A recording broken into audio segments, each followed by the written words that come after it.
Hi guys, তো আজকে আমরা সবাই মিলে দিদি বাড়িতে ছোট্ট একটা পিকনিক করছি। এখন সবজি কাটিং চলছে। মেনুতে কি হবে জানো আজকে? দাঁড়াও, শুক্তো, ভাত আর ডিম ভাজা।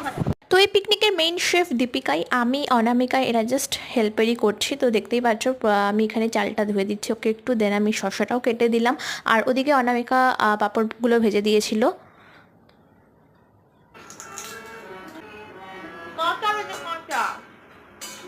এখানে আমাদের ভাত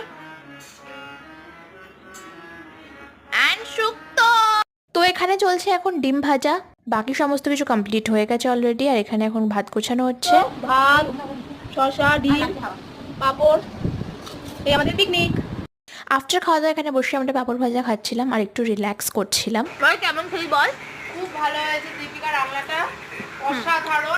তো আজকে বেশ দারুণ মজা হলো, দারুণ খাওয়া দাওয়া করলাম, সবটাই তোমরা দেখলে। আর এখন চলে এসেছি আমরা স্টেশনে বাড়ি যাওয়ার জন্য। Bye guys.